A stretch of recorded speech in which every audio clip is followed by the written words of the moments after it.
केहू से कहा था ये बतावा का लिखा बा। अब बच्चे और का कहा, बच्चे मास्टर साहब से शिकायत करते हैं कि मदन मोहन दोनों बच्चे हैं बहुत शरारते हैं मास्टर साहब, ये हम लोग को पढ़ने नहीं दे रहे हैं।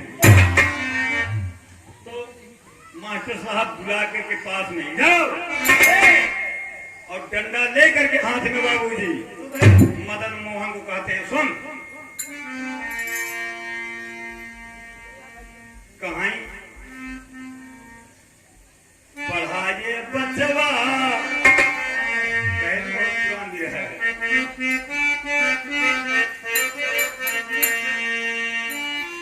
है पर कई स्कूलवा में अरे थाना जी दंगा पढ़ाइए बचवा का खागा रहेगा पढ़ाइए बचवा का खागा रहेगा।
मास्टर साहब फीस मंगाए हैं, नाम लिखाने का पैसा मंगाए हैं।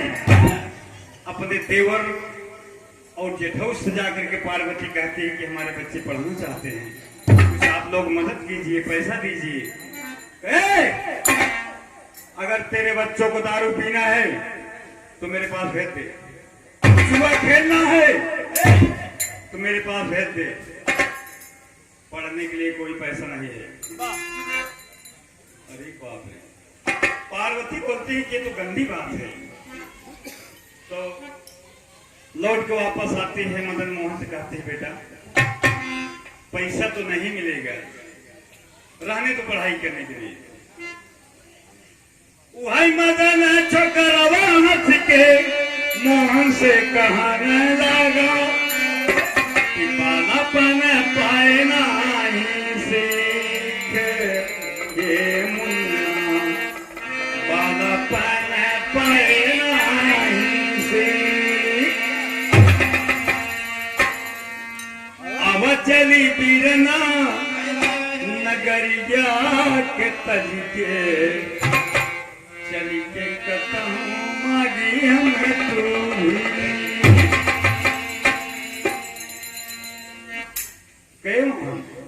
चल मेरे स्टेशन पे, अरे बहुत साहब सुनवाई ही, आज होगा ही ना, दो आना चार आना मांगा पढ़ाई के लिए तो कोई ना नहीं बोलेगा। सही है। कभी को टेरी का भाव देना पड़ा।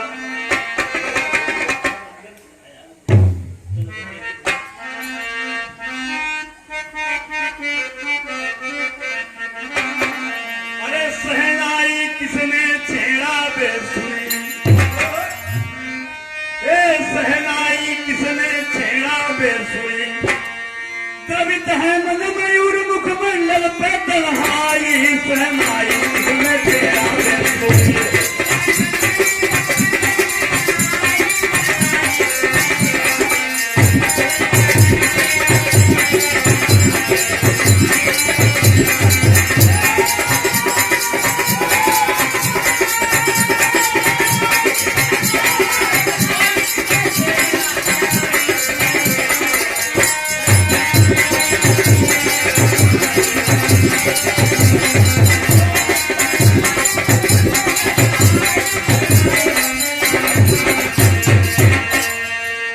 दोनों बच्चे मेरठ स्टेशन पे पहुंच गए बाबूजी।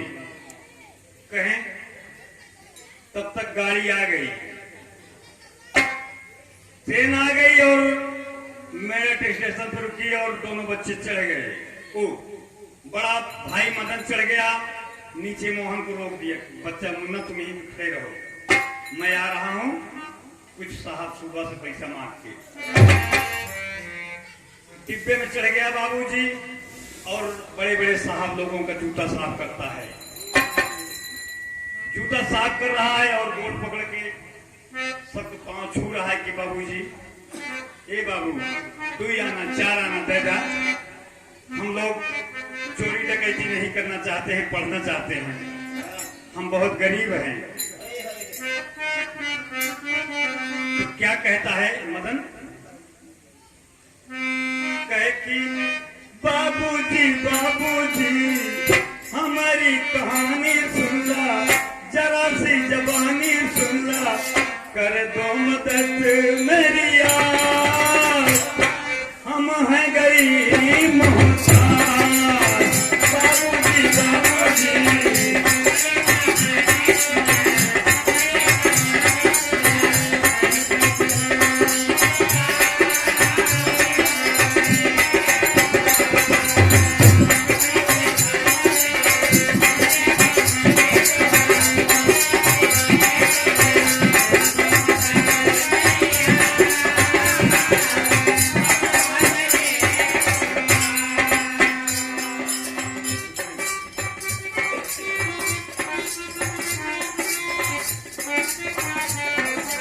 कथा और अपनी मुसीबत बता रहे हैं बाबूजी। ट्रेन से चढ़े हैं दोनों बच्चे।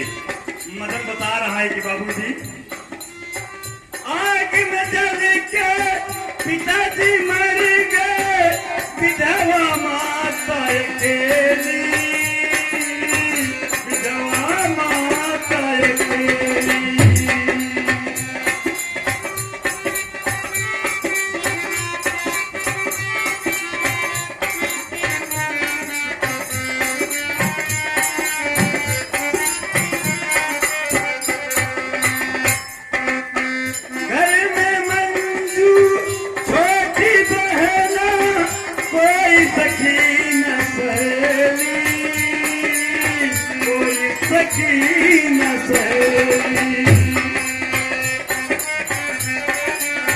बाबूजी पैसा दीजिए, हमारी खबरिया लीजिए, पार नवरिया कीजिए, टूट गई सब नाम, हम हैं गरीब मोहताज।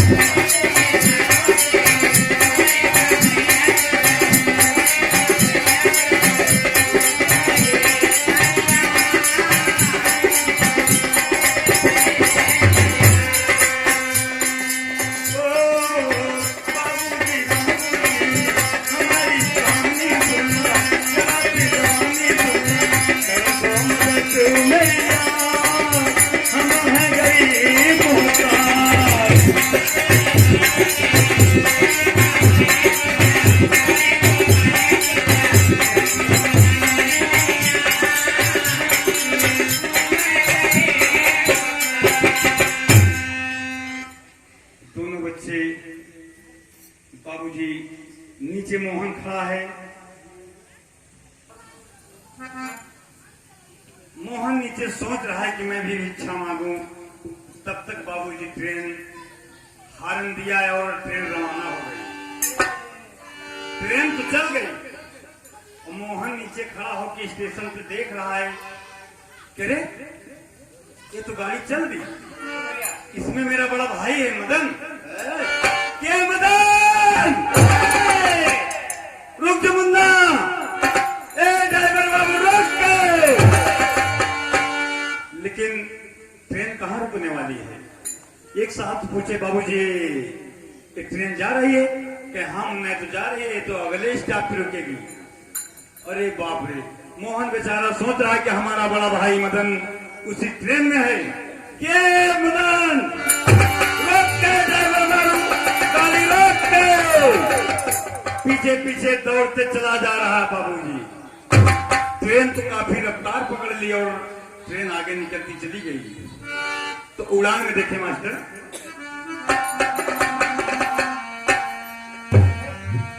लगी चोट पत्थर की मोहन गिरा वहीं बाहर आई।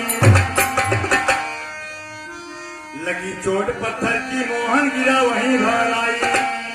अरे खून तलब पद मुन्ना छोटा जोर जोर चिल्लाई हो। सहनाई किसने छेड़ा बेसुरी। एक डाकू का सरदार बाबूजी वही लाइन पकड़ के जा रहा है और उस बच्चे को जब देखता है लहूलुहान हुआ है, अरे उठा के अस्पताल में देने लगा दुहाई। सहनाई किसने छेड़ा बेसुरी।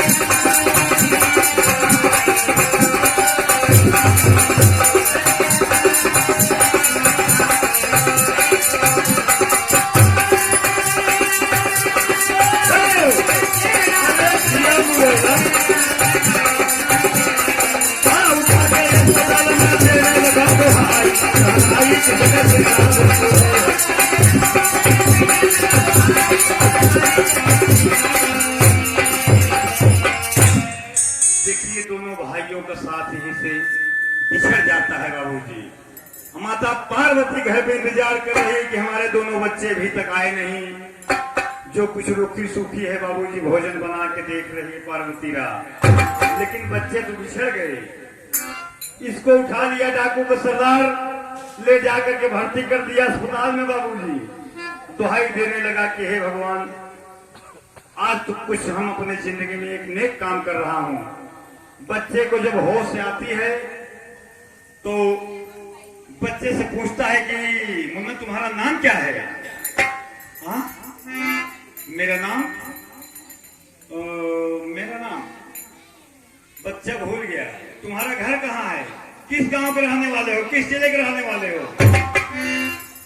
दोनों हाथ जोड़ लिया मोहन, बाबूजी मुझे कुछ पता नहीं है। डाकू का सरदार सोचा कि मैं इस बच्चे को इसके घर तक पहुंचा देता, लेकिन अब क्या बताऊंगा। इतना उसको ध्यान है कि हाँ, हम दो भाई हैं, पढ़ने के लिए भिक्षा मांगने निकले थे बाबूजी, और बाकी सुध खो दिया। तो वही डाकू सरदार क्या कहता है, कहिए तो पढ़ाई लिखाई नहीं होई मुन्ना, सीखा तू डकैती वाला काम हो रामा।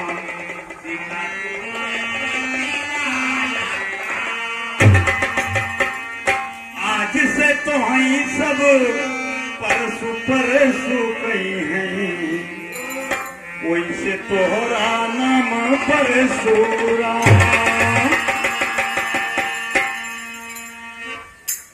इलाके का विख्यात डाकू हो गया बाबूजी, डाकू परशुराम। मोहन से डाकू परशुराम हो गया।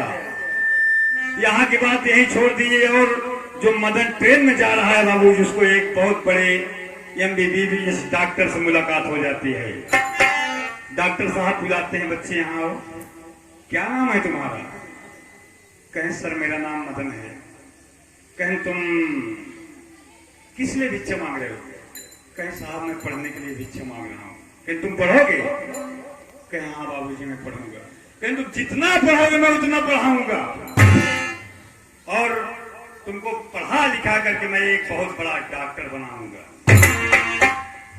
बाबूजी वो डॉक्टर, बड़ा डॉक्टर जो था, वो ले जाकर के मदन को इतना पढ़ाया, इतना लिखाया, और उसी ट्रेन में जब भोजन टिफिन खोल के देता है कि मुन्ना तुम भूखा हो ना? कहें हाँ बाबूजी भूख लगी है। टिफिन खोल के दे देता है, तुम खाना खा के पहले शुद्ध हो जाओ। जैसे पहला कवर उठाता है बाबूजी, अपने छोटे भाई मोहन की याद आ जाती है। बोला बाबूजी मैं भोजन नहीं करूंगा, क्योंकि मेरा छोटा भाई मोहन भूखा है। मैं खाना नहीं खाऊंगा बाबूजी। कहे मुन्ना तुम्हारा छोटा भाई कहाँ है? कहा वो मेरे स्टेशन से छूट गया। कहे अब उससे मुलाकात तो नहीं होगी मुन्ना। ले गया।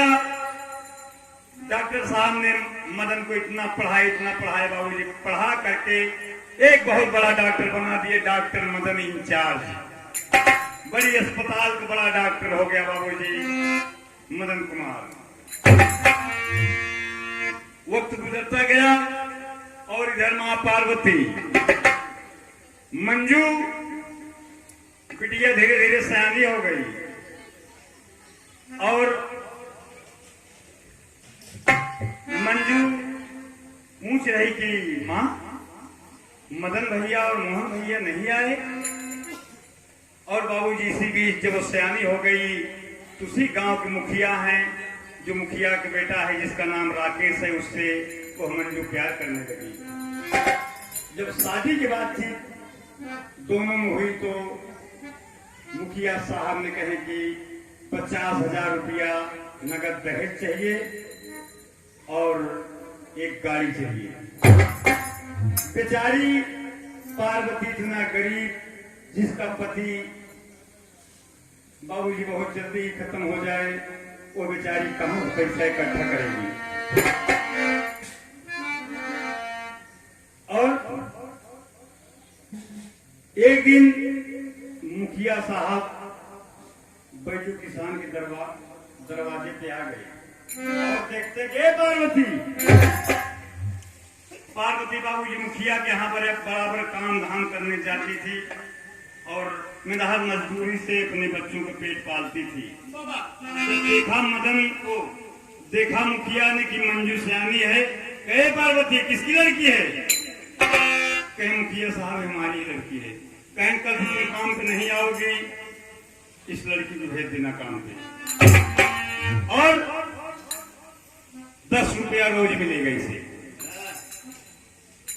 आकर के पार्वती अपने बिटिया को समझाती है कि बेटी जाओ कुछ पैसा कमाओ, क्योंकि तुम शादी योग्य भी हो गई।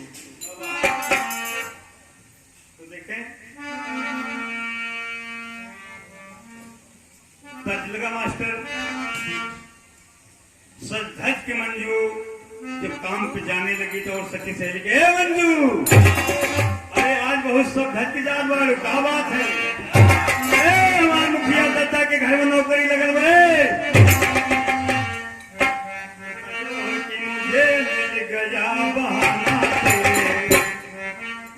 दीदी का, मुझे मिल गया बहाना दीदी का।